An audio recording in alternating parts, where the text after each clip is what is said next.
আসসালামু আলাইকুম রহমতুল্লাহ। ওয়ালাইকুম আসসালাম ওয়া রাহমাতুল্লাহি ওয়া বারাকাতুহু। জি, শেখ ভালো আছেন? জি, ধুলিয়ান আলহামদুলিল্লাহ। মুর্শিদাবাদ বলেন। থেকে বলছি। মুর্শিদাবাদ, শেখ, মাশাআল্লাহ। আমার প্রশ্ন হচ্ছে, শেখ আরাফার মাঠের সঙ্গে আরাফার সিয়ামের কোনো সম্পর্ক আছে কি? 9 তারিখের সাথে আরাফার কোনো সম্পর্ক আছে কি? 9 তারিখ আপনার দেশের 9 তারিখ, এখানে আরাফা। আরাফা, ইয়াউমে আরাফা কোনটাকে বলা?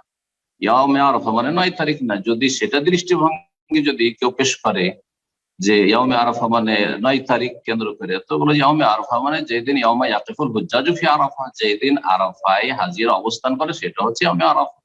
কথা বোঝা গেছে? সুতরাং যেহেতু সারা বিশ্বে একসাথে ঈদ করা হচ্ছে না, সুতরাং আরাফা রোজার ক্ষেত্রে বিশেষ করে আমি ঈদের ক্ষেত্রে সারা বিশ্বকে এক করার ফতোয়াতে নাই। যেহেতু এটা সম্ভব নয়, শেখ আলবানী রাহমাহুল্লাহ বলছে এটা সম্ভব নাই। ব্যর্থ চেষ্টা করা হবে। যদিও মাসলা ফিকহি মাসলা, কোনো আকিদাগত মাসলা না, কিন্তু আমাদের ভারত বাংলাদেশের এক শ্রেণীর আলেমরা তো এটাকে আকিদাগত মাসলা বানিয়ে দিয়েছে। কেউ যদি এর বিপরীত ফতোয়া দিয়ে দেয় তাহলে তাকে একবারে ইসলাম থেকে খারিজ করে পথভ্রষ্ট গুমরাহ বলে আখ্যায়িত করে ছাড়বে। এত বাড়াবাড়ি আমাদের ভারত বাংলাদেশে রয়েছে। আল্লাহ হেফাজত করেন এসব সংকীর্ণতা থেকে আলেমদের। তো কথা হচ্ছে যে আগেই বলে দিয়েছি যে দুটো ফতোয়া রয়েছে। যারা বলছে যে আরাফা সম্পর্ক হচ্ছে 9 তারিখের সাথে, তারা বলছে 9 তারিখ রোজা রাখা, তো বাংলাদেশের 9 তারিখ হয়নি, তো আমরা রোজা রাখবো না, ঠিক আছে, ওটাই করেন।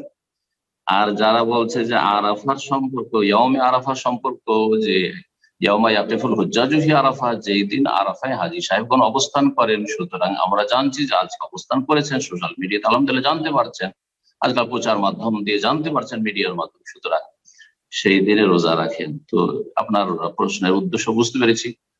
আপনাকে যদি সেটাতে লাগে যে যেসব ওলামারা বলছেন যে আরাফা হচ্ছে 9 তারিখ, সুতরাং আমাদের দেশের 9 তারিখে রাখবো, তো রাখেন, আপনি তো কোনো রকমের সেটাও ইজতিহাদ।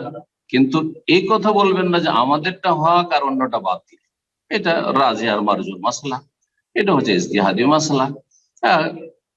যা ওদেরটা যদি ঠিক হয়, এটাও ঠিক হওয়ার সম্ভাবনা রয়েছে। এই ক্ষেত্রে ইমাম শাফিঈ রাহিমাহুল্লাহ এই উদারতার উক্তিটি মনে রাখবেন যে কালামি সওয়াবুন, আমারটা ঠিক, আমার ফতোয়া ঠিক, তবে ইহতামিলুল খাতা, আমারটা ভুল হওয়ার সম্ভাবনা রয়েছে। কালামুল মুখালেফে খাতাউন, আর যে আমার বিপরীত ফতোয়া দিচ্ছে যারা বলছে আরাফা রোজা 9 তারিখে, তাদের কথা আমার কাছে ভুল, কিন্তু ইহতামিলুস সওয়াব, সেটা ঠিক হলে হতে পারে। তো এই উদারতা নিয়ে আপনি আমল করেন, কিন্তু কাউকে এমন তাখতিয়া করবেন না, ভুল বলে আখ্যায়িত করবেন না যে একবারে গুমরাহিতে আছে, যে আগেই রোজা রেখে নিল। হ্যাঁ, কথা বোঝা গেছে? আল্লাহ যেন বোঝার তৌফিক দান করেন।